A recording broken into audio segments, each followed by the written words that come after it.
tal amigos? ¿Cómo están? Bienvenidos a su programa Verdades Divinas. Les saludamos el doctor Salvador Tomasini. Hola amigos. Alejandro Carrega. Hola amigos, buenas noches. Y su servidora Alejandra López. Bien, comenzamos. Bueno, vamos a empezar con las preguntas. Dice, unir las tres potencias del alma con Dios es llegar a ser uno con Él y por consecuencia una vida divina. Sí, o sea, el Catecismo de la Iglesia Católica en el número 260 nos dice lo siguiente. Dice, el fin último de toda la economía divina es la entrada de la criatura en la unidad perfecta con la Santísima Trinidad. ¿Y cuál es esa unidad perfecta? La voluntad del Padre con la voluntad del hombre, la inteligencia del Hijo con la inteligencia del hombre y el amor del Espíritu Santo con la memoria de la criatura para que ésta se recuerde de todo lo que Dios ha hecho y llegue a amarlo. Entonces, es como se dice, es la unidad correcta y una vida divina.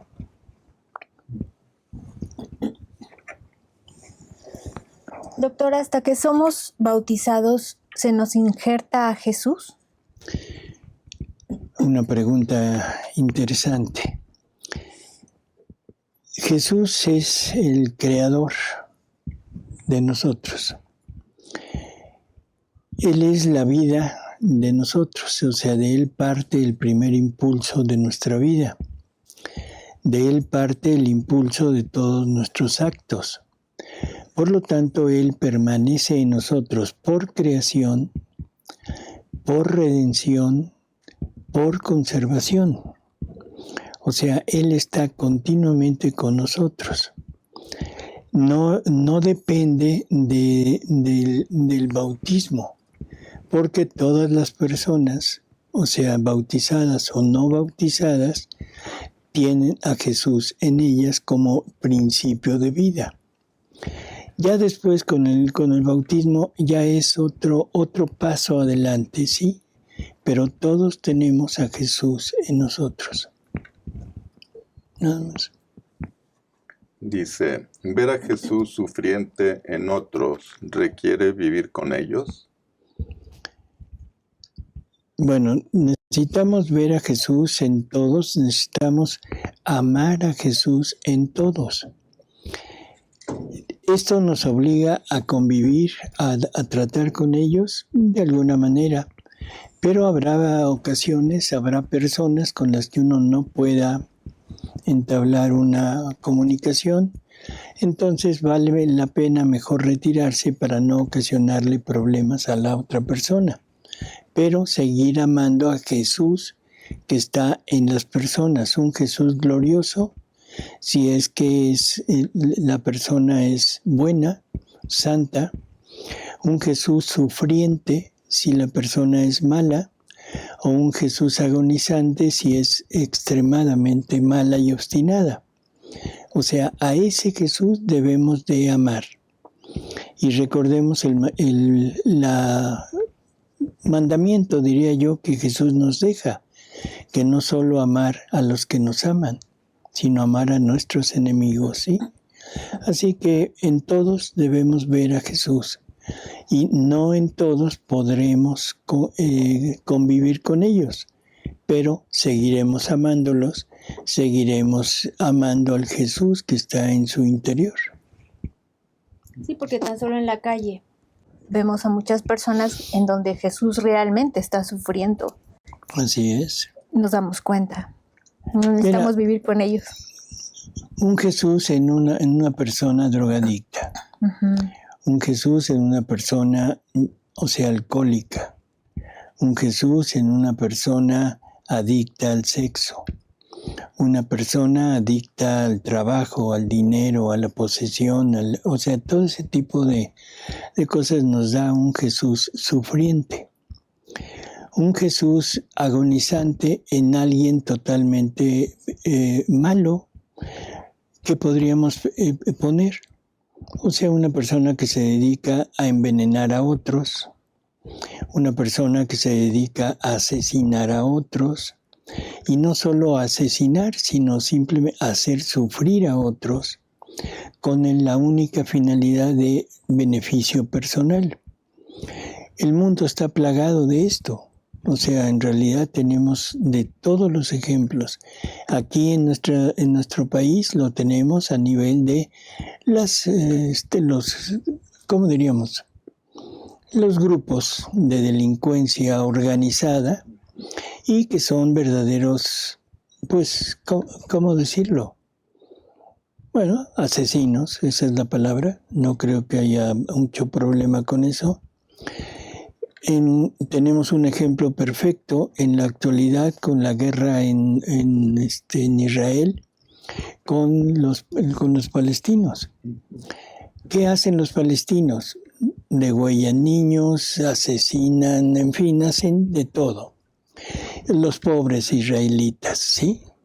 Sí, los pobres que usan el fósforo líquido, o sea, que arrasan con todo mundo, que arrasan hospitales, o sea que todo mundo en la actualidad está dedicado a hacer sufrir y exterminar a las criaturas. Así que un Jesús sufriente, sí, está agonizando, tanto en un israelita, como en un palestino, como en un mexicano, como en un norteamericano, como en lo que sea. No hay diferencia. En la lectura 25:3 dice Jesús: ahora quiero decirte el agrado que siento, porque te tengo cerca de mi tabernáculo. Entiendo entonces que debemos hacer adoración eucarística, ¿así es? Bueno, primero vamos a ver por qué dice esto. O sea, durante un tiempo, San Aníbal y María de Francia le prepara a Luisa una pequeña habitación en una capilla que tenían y se la prepara en la parte final de la capilla y en alto, con una ventana que daba al altar, o sea, que daba al tabernáculo. Entonces Jesús por eso dice esto. O sea, Luisa ahora ya está en presencia de Él, por decirlo así. ¿Se siente contento? ¿Se siente a gusto? Sí, definitivamente sí. Nosotros debemos acudir al Santísimo, si podemos, no hay problema, al contrario, podemos ir y en ese momento poder girar, poder repararlo, poder amarlo a nombre de toda la familia humana, sí. En una ocasión está Luisa y está buscando a Jesús y quiere ir en espíritu, quiere ir al tabernáculo. Y entonces Jesús se le aparece y le dice: hija, ¿por qué me buscas fuera de ti? Si estoy en ti. O sea, estoy en ti, tú eres mi tabernáculo. O sea, todo es un proceso de ir enseñando, de ir aprendiendo, de irse convenciendo de lo que realmente es vivir en la divina voluntad. Eso no quiere decir no acudir al Santísimo, ojo con esto, pero no una cosa fundamental, puesto que a Jesús lo traemos en nosotros. Y es un Jesús a veces las palabras nos generan problemas, pero un Jesús no místico, sino un Jesús real, la vida real de Él en nosotros. ¿Acudir al Santísimo? Sí, ¿por qué no? Y lo voy a decir de una manera muy, muy lógica. Es un Jesús que va a visitar a Jesús. Dice, ¿cómo puedo amar a Jesús en un enfermo? ¿Cómo? Pues como un Jesús enfermo. No que Jesús se enferme, sino el compadecer a esa persona por la enfermedad en la parte externa, pero al mismo tiempo estar junto con Él y junto con la divina voluntad, que es la que está permitiendo, no mandando, permitiendo esa enfermedad, y que de esa enfermedad puede sacar frutos muy grandes, tanto para Jesús, para la divinidad, en resignación, en alabanza, en unión con los sufrimientos de Él, en reparación, en amor, pero también como un frutos para la propia persona, como una gloria que está adquiriendo a través de esto. Algo que no entendemos y difícilmente lo vamos a aceptar. El sufrimiento es positivo. El sufrimiento es positivo porque Jesús nos dice que el alma se va preparando para nuevos conocimientos a partir del sufrimiento. Esto lo podríamos leer, por ejemplo, si no mal me equivoco, en el libro 17, la lectura 50. Ahí está perfectamente especificado eso, que el sufrimiento hace que la criatura pueda llegar a tener nuevos conocimientos y motiva que Jesús le dé cada vez más. Y cada conocimiento de más hace subir, hace elevarse en un grado a la santidad que se le comunica a la criatura. ¿Se puede ser feliz y tener paz aquí en la tierra si vivimos en la divina voluntad? Así es, o sea, vivir en la divina voluntad es poseer como propiedad la felicidad, las alegrías, la paz interior que se goza en el cielo. Y además recordemos que la paz es Jesús. El alma que vive en la divina voluntad tiene a Jesús continuamente en ella. Así que la paz es seguro. La felicidad se tienen los gozos de la patria celestial, de las bienaventuranzas de ahí arriba, y al mismo tiempo se tiene la parte humana, o sea, puede ser de felicidad humana o de infelicidad humana, entre comillas. Y digo entre comillas porque viviendo en la divina voluntad no existe la infelicidad. El mejor ejemplo es Jesús. Jesús en el momento de su pasión, o sea, todo mundo pensaría que lo que menos puede tener es felicidad.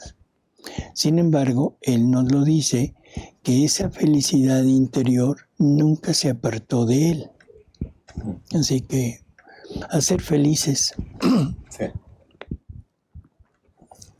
Dice, leer un libro de misterio o lo que fuere, ¿ya no está de acuerdo con la divina voluntad?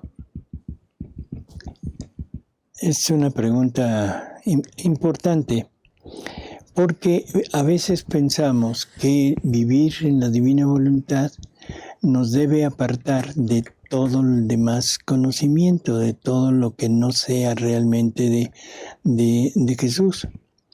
Y yo preguntaría, ¿qué cosa no es de Jesús? Solamente aquello que nos aparte de Él.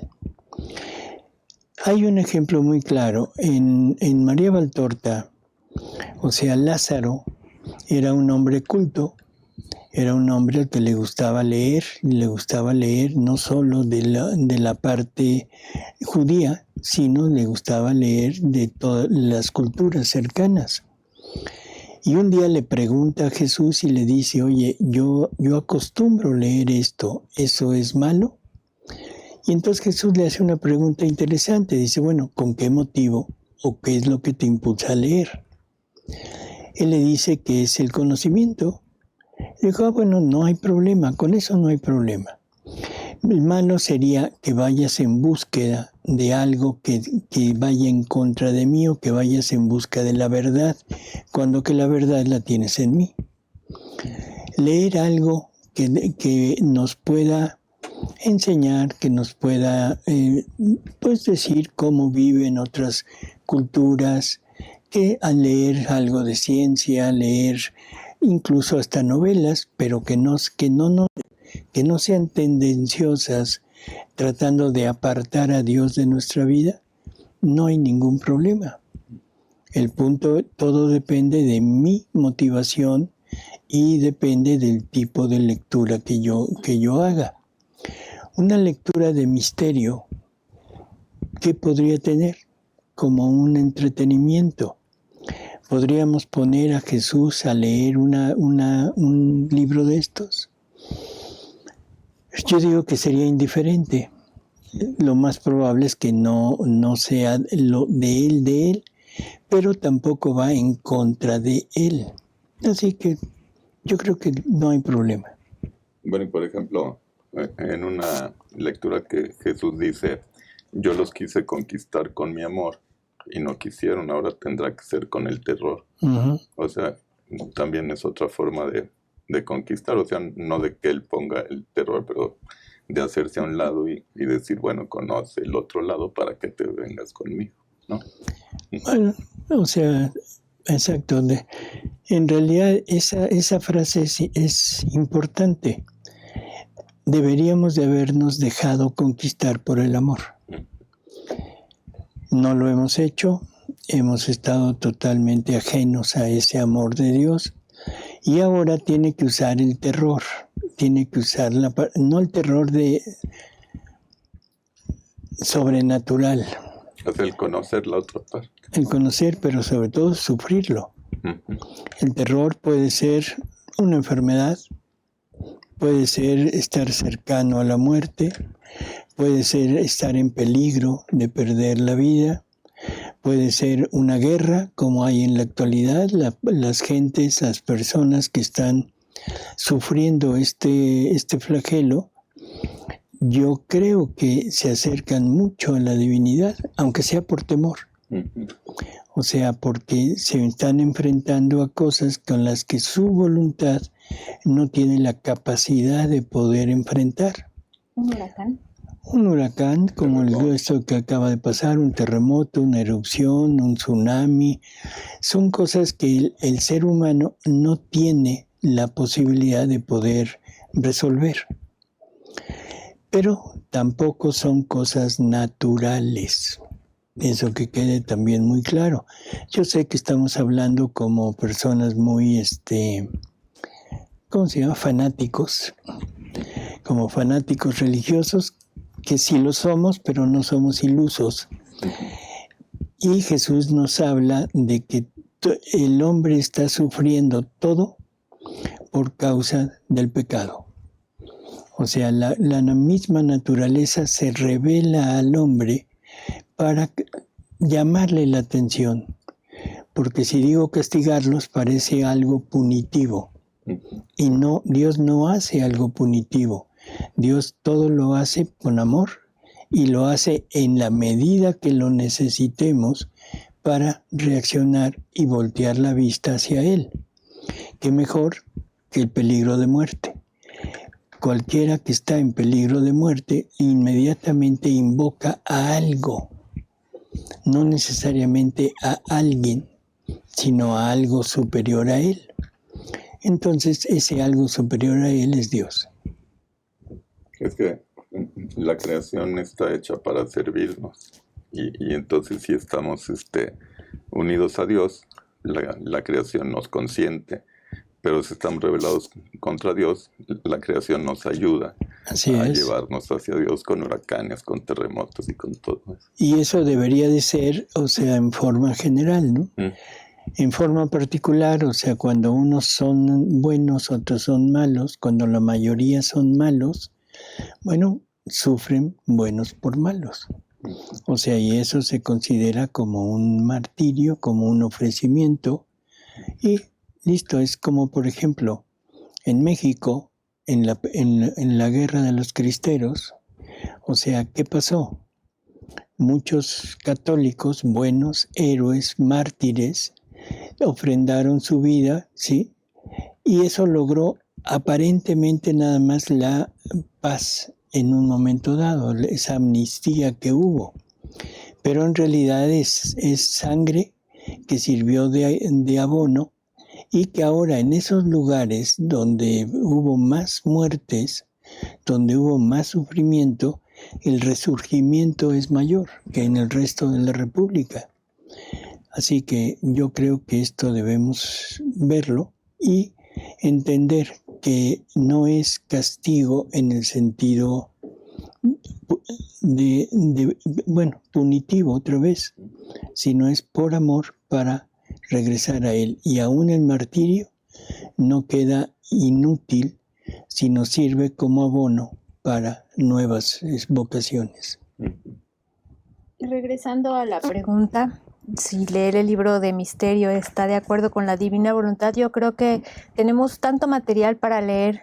Libro de Cielo, 24 horas, La Reina, todo lo que Jesús nos dejó a través de Luisa y a través de María Valtorta, pues sería una pérdida de tiempo muy, muy grande estar leyendo otras cosas que lo que es realmente importante para nuestra alma.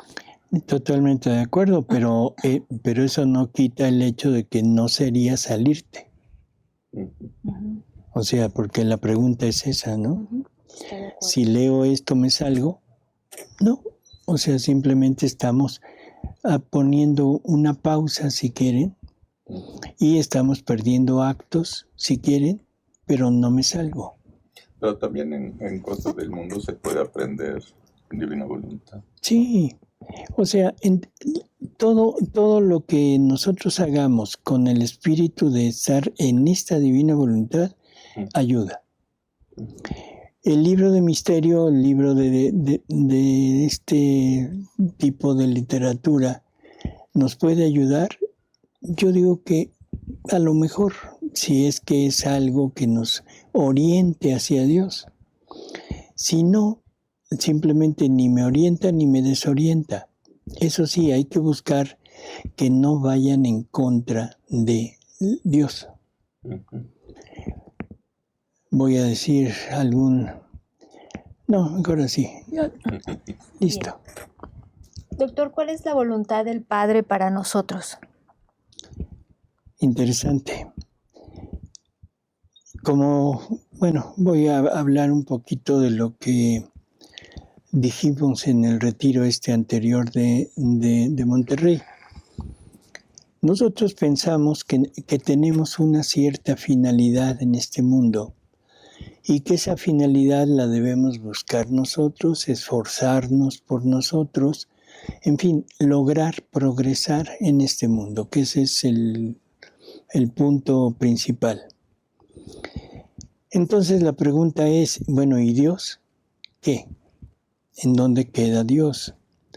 Bueno, vamos a entender que si Él nos creó, si somos criaturas, nosotros tenemos una finalidad, sí, pero puesta por el Creador, no puesta por nosotros. Y deberíamos de buscar la consecución de esa finalidad nuestra puesta por Dios. Y ahora la pregunta, ¿esa finalidad será exclusivamente para nosotros? Definitivamente no. La finalidad primaria, principal, es para Dios. Entonces, lo que hay que preguntarnos es decir, ¿cuál es la finalidad de Dios? La finalidad de Dios es extender su reino en este mundo. ¿Y cuál es su reino? Cada criatura. Cada criatura. Por lo tanto, cada uno de nosotros, seres humanos, somos un pequeño reino que conforme vayamos siendo cada vez más, el reino de Dios en general se va agrandando. Por lo tanto, ¿cuál es nuestra finalidad? Extender el reino. Extender el reino. Lo ponemos ya en forma concreta, es extender el reino del amor, porque Dios es amor. ¿En dónde se puede buscar ese reino? En dos lugares, en el matrimonio o en el celibato. En el celibato puede ser un celibato personal, o sea, social, o un celibato consagrado, que serían sacerdotes religiosos, religiosas. Y ese sería como el punto principal, ¿no? Ahora, ¿qué nos pregunta? ¿Cuál es la voluntad del ¿Cuál Padre? es la voluntad del Padre? ¿Qué le respondemos? La misma que la del Hijo y la del Espíritu Santo. Que extendamos el reino de Dios en este mundo. ¿De qué manera? Viviendo su voluntad. Viviendo su voluntad. ¿De qué manera? Con los conocimientos. Sí, pero sobre todo poblando el mundo, que fue el mandato que Dios puso en el principio. Creced, multiplicaos, henchid la tierra, dominarla. O sea, hacia allá va, y Jesús nos lo dice claramente en el libro del cielo. Dice que cuando Él creó al hombre, realmente estuvo feliz por ver en aquella creación la multiplicidad de seres humanos que iba a existir en este planeta. Y la pregunta es, ¿por qué? ¿Nada más por ver puros hormiguitas por todos lados? Porque cada uno de nosotros tiene una finalidad, que es ser reino de Él. O sea, no hay vuelta de hoja. Lo malo es que queremos verlo desde nuestra perspectiva, queremos entender que somos autónomos y nos hemos equivocado. Somos seres creados. ¿Sí? Somos seres creados. El que no crea en la creación y crea en la evolución, bueno, su finalidad es ser chango. Adelante. Dice, esa pesca, o sea, el momento de la muerte, me imagino, ¿verdad? Dice, ¿será la elección aunque no se haya confesado en vida? Así es, o sea, Dios nos quiere a todos salvados. Nos ha dado todos los medios, todas las ayudas necesarias, nos dio su propia vida, sus sufrimientos, todo. Pero si no lo supimos aprovechar, no lo quisimos aprovechar, no lo conocimos, no hay problema en el sentido de perdición. No quiere decir me voy a perder, me voy a condenar. Dios nos quiere a todos salvados, por lo tanto va a hacer hasta lo imposible por lograrlo. En el momento de la muerte, un instante antes de morir, se presenta al alma, la rodea de amor, le da conocimiento de lo que el hombre hizo, de lo que Dios hizo, luego le da una razón adecuada para entender las cosas como son y no como él cree que son, y después le pregunta, ¿quieres conmigo sí o no? Si la persona dice sí, al verse rodeado de ese amor, al ver la realidad de las cosas, eso le sirve como un bautismo de deseo y la persona queda salvada. ¿Se tendrá que ir al purgatorio? Sí, pero ya el purgatorio ya prácticamente es seguridad de cielo. Así que yo creo que con eso le podemos contestar, ¿no? Dios creó el tiempo, pero la medición del mismo lo hizo el hombre. Porque si Dios es un eterno presente, sí, pero para el hombre siempre el tiempo ha sido muy importante. Bueno, Dios crea el tiempo, sí, definitivamente. O sea, al crear el espacio, al crear el movimiento, Dios está creando no la medida, sino la sustancia del tiempo. Ahora, el hombre lo empieza a medir, pero lo empieza a medir por los sucesos de la naturaleza. O sea, de la puesta del sol a la puesta del sol, o de la salida del sol a la salida del sol. Y siempre es lo mismo. Por lo tanto, el hombre empieza poco a poco a dividir aquello. Esto está desde el inicio, porque ya se hablaba de días, de noches, de horas. Entonces es como natural empezar a entender que la medición va de acuerdo, primero, al transcurso del día y la noche. Segundo, a las estaciones.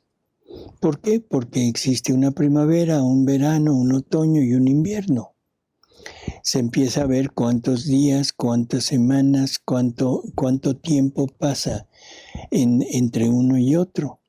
Entonces la medición del tiempo sí es creación nuestra, pero sobre una creación de Dios que es el espacio y el movimiento. Porque en el Génesis ya se habla del tiempo, ¿no? Que Dios creó la tierra y se tardó tantos días, entonces ahí ya hay un tiempo una referencia? No, definitivamente no, porque la creación, según el Génesis, son 6 días. Ujú, Y en el séptimo descansó. ujú. Pero ahora Jesús en el libro del cielo nos dice que la palabra día no se entienda de 24 horas, sino que día es el espacio de tiempo en el que se obra, en el que se actúa. Por lo tanto, 6 días son 6 épocas, 6 periodos de tiempo en el que Dios está creando todo. Así que no podemos enmarcarlo en 6 días de 24 horas. Y si no tuviéramos eh, clasificado el tiempo, digamos, no podría hacer una cita con nadie. Como le digo, nos vemos mañana, ¿a qué hora? Sí. Dice, bueno, tú ven a la hora que quieras y yo vengo a la hora que quiera. Es como en los tiempos de Jesús, me imagino que si se iban unos por un lado y otros por otro, decían, nos vemos en tal árbol de tal lugar el día que termine, sí, y ahí se tenían que esperar hasta que regresaran todos. Bueno, en María Valtorta, o sea, cuando Jesús manda a sus apóstoles a determinadas misiones, siempre les dice, nos vemos en tantos días, nos vemos en tal parte. O sea, que ya había una medición, por supuesto. Y esa medición viene desde antiguo, ¿no? Sí. Pero si uno no agarraba burro de regreso ese día, pues lo tenían que esperar un día o dos. Podrías pedir un Uber de burro. Dice, en las bodas de Caná, cuando María le dijo a Jesús, ellos no tienen vino, ella vivía en la divina voluntad. El diálogo nos muestra otra cosa. Primero, no sé qué Biblia leyó o qué diálogo leyó. María está intercediendo por la fiesta, por los novios, por el festival en sí. No está dando a entender algo diferente. Quiero suponer, por la forma como lo presenta, que María está pensando nada más en la parte humana o en la parte del vino. Ya se acabó el vino, se acabó la alegría, se acabó la fiesta. Y no es por ahí. O sea, es la parte del festejo que era normal. O sea, esa alegría tanto de los padres como de los novios, como de los familiares. Y en un momento dado, o sea, hay carencia de algo. Y María tiene el encargo de dar nuevamente a luz a su Hijo Jesús. Hacía 30 años que lo había dado a luz allá en la gruta, en Belén. O sea, el nacimiento de Jesús. Ahora, en este lugar, en este momento, tiene el encargo de darlo a luz como Redentor. ¿Cómo? A través de un milagro. Y ese milagro es el cambio de agua en vino. No es como usted lo piensa. Dice, es un comentario que dice, es un error decir que Jesús tenía 2 voluntades. Esto es una mala interpretación, pues Jesús lo que tenía eran 2 naturalezas y una sola voluntad. Bueno, sí que queremos corregirlo y no con nuestras palabras. Eso es una herejía y se llama monotelismo. Y lo vamos a leer en el Catecismo de la Iglesia Católica, porque es necesario entender que Jesús es verdadero hombre y verdadero Dios. Como verdadero hombre, ¿tiene una voluntad humana igual que la nuestra? Sí. Como verdadero Dios, ¿tiene una voluntad divina? Sí. Y entre las dos, interactuando entre las dos, o sea, la forma, eso no importa, pero interactuando entre las dos, se forma la vida de Jesús con 2 voluntades, fundidas juntas formando una sola, pero tiene dos voluntades. No caigamos en herejías que han sido ya condenadas desde hace muchísimo tiempo. Vamos a leer un artículo del Catecismo, por favor, Alejandra. Es el numeral 475 del Catecismo de la Iglesia Católica. Dice: de manera paralela, la Iglesia confesó en el Sexto Concilio Ecuménico que Cristo posee dos voluntades y dos operaciones naturales, divinas y humanas, no opuestas, sino cooperantes, de forma que el Verbo hecho carne en su obediencia al Padre ha querido humanamente todo lo que ha decidido divinamente con el Padre y el Espíritu Santo para nuestra salvación. La voluntad humana de Cristo sigue a su voluntad divina sin hacerle resistencia ni oposición, sino todo lo contrario, estando subordinada a esta voluntad omnipotente. Creo que es clarísimo lo que está diciendo, ¿no? Tiene voluntad humana y voluntad divina. Y aquí también hay otro comentario. Por favor. Dice, y para mencionar solo otro grave error que confunde demasiado, y es cuando dice que nosotros, unidos a Cristo, seremos otros dioses iguales a Él.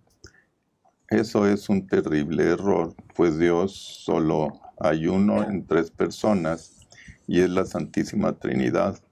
Nosotros lo que recibimos por méritos de Jesús es llegar a ser sus hijos adoptivos y herederos del reino. Eso sí, que Dios ilumine a estas personas, o sea, nosotros, y no terminen como muchas sectas. Bueno, vamos a contestar tanto con las cartas de San Juan como con el Catecismo de la Iglesia Católica, para no poner otra vez nuestras palabras. Vamos primero a oír una lectura, un fragmento de la primera carta de San Juan en el capítulo 3. A ver, Alejandro, si nos haces favor. Dice, mirad qué amor nos ha tenido el Padre para llamarnos hijos de Dios, pues lo somos. El mundo no nos conoce porque no le conoció a Él. Queridos, ahora somos hijos de Dios y aún no se ha manifestado lo que seremos. Permíteme. San Juan se pone en el punto de que ya somos hijos de Dios. Y esto es en cumplimiento de lo que él dijo en el prólogo de su evangelio, que por medio de todo lo que Jesús venía a hacer, que nos dio el poder de llegar a ser hijos de Dios. Como esta carta, o sea, ya es posterior a toda la pasión, a todo lo que Jesús pasó en este mundo, entonces ya Él lo da por hecho, ya somos hijos de Dios. Pero vamos a oír lo que sigue. Por Dice, favor. Y aún no se ha manifestado lo que seremos. Ojo con eso. Aún no se ha manifestado lo que seremos, futuro. Y futuro que no conocemos, pero si ya soy hijo de Dios en este momento, yo no conozco lo que debo ser. Por lo tanto, lo que debo ser no es ser hijo de Dios. O sea, creo que eso se entiende perfectamente. Vamos a seguir. Y dice, sabemos que cuando se manifieste, seremos semejantes a Él. Ojo, cuando se manifieste, ¿quién? Jesús. O sea, cuando lo veamos cara a cara, cuando lo veamos tal y como es, porque a Jesús no lo conocemos. Conocemos la parte humana de Jesús y como destellos la parte divina. Pero el conocerlo en plenitud, el cómo actuaba la divinidad junto con la humanidad, eso no tenemos noticia de ello. Entonces nos hace falta verlo en totalidad, y es lo que nos está diciendo. Cuando Él se revele, cuando Él se muestre, ¿qué va a pasar? Dice, seremos semejantes a Él, Ojo, porque lo veremos tal cual es. seremos semejantes a Él porque lo veremos tal cual es. ¿Qué es Jesús? Hombre y Dios verdadero, por naturaleza. ¿Qué debe ser el hombre? Hombre y Dios verdadero por gracia, no por naturaleza, por gracia, pero a final de cuentas es compartir la misma naturaleza de Dios en nosotros. Catecismo de la Iglesia Católica, el 460, si lo quieren checar. Y aparte vamos a oír un poco más. Más adelante. Dice, todo el que tiene esta esperanza en Él se purifica a sí mismo como Él es puro. Todo el que tiene esperanza en esto, no el que niega esto. El que niega esto es que simplemente no ha leído. Pero ahora vamos al catecismo.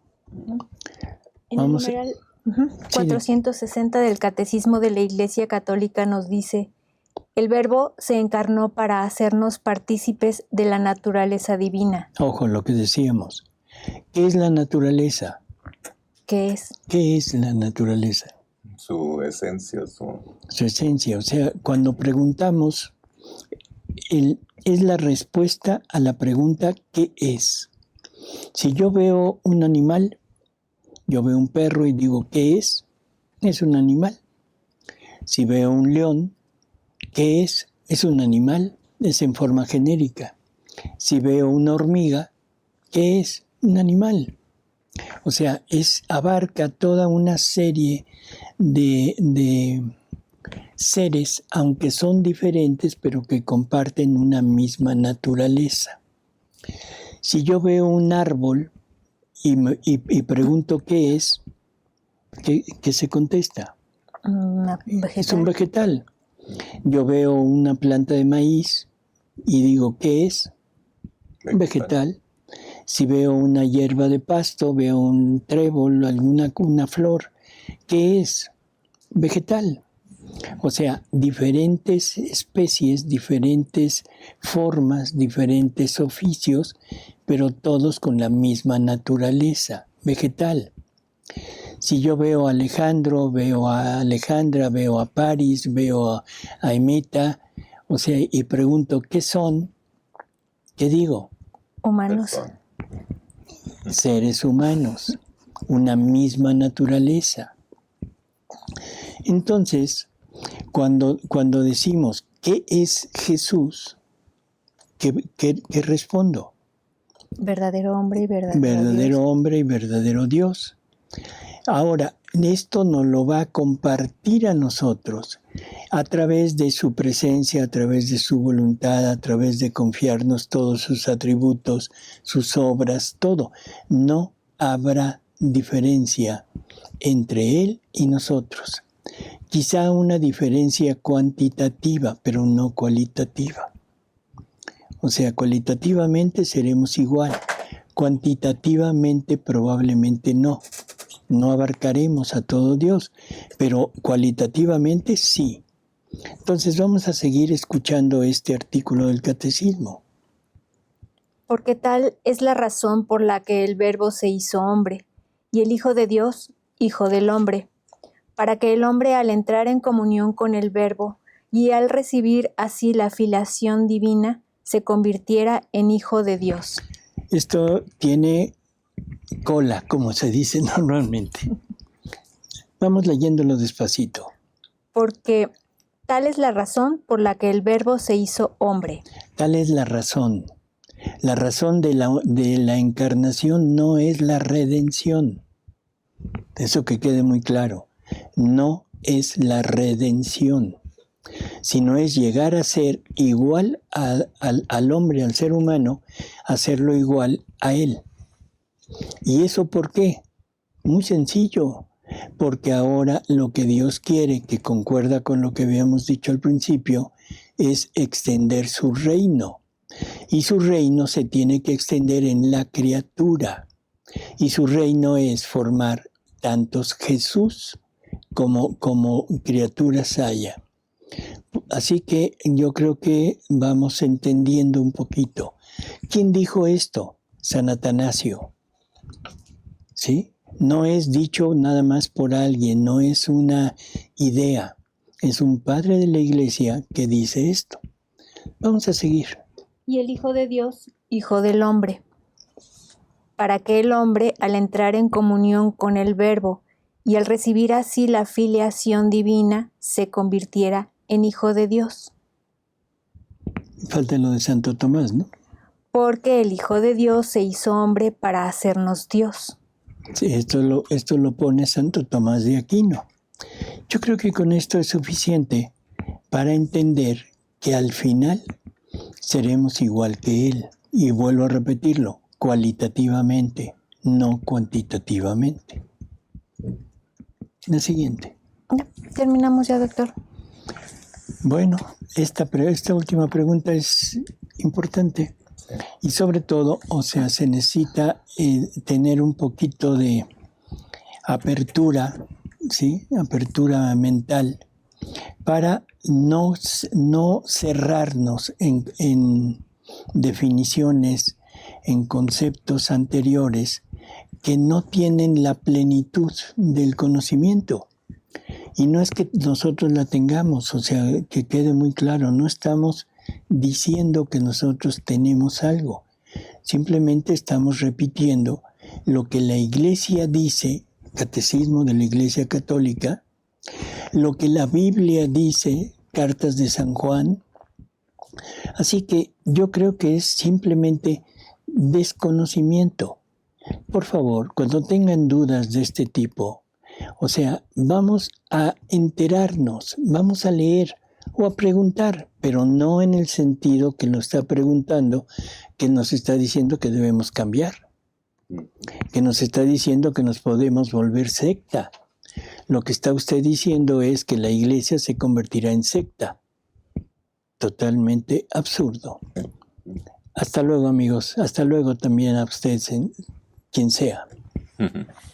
Buenas noches. Saludos, amigos, que estén muy bien. Y les recordamos que para hacer los pedidos de los libros se pueden comunicar con la señora Marta Reynoso al teléfono 55 37 11 27 46. Y les damos las gracias a nuestros amigos que nos escribieron desde España, Jalisco, Argentina, Toluca, San Luis Potosí, República Dominicana, Chihuahua, Sonora, California, Ecuador, Brasil, Francia, Monterrey, Puebla, Colombia, Chile, Uruguay, Michoacán, El Salvador, Perú, Guatemala, Paraguay, Bélgica, Irlanda, Las Vegas, Tlaxcala, Costa Rica, Guanajuato, Puebla, Veracruz, Canadá, Querétaro, Florida y Arizona. No nos escribieron del Polo Norte. No, faltó, ¿verdad? Bueno. Bueno, muchas gracias, amigos. Hasta la próxima. Hasta luego, amigos.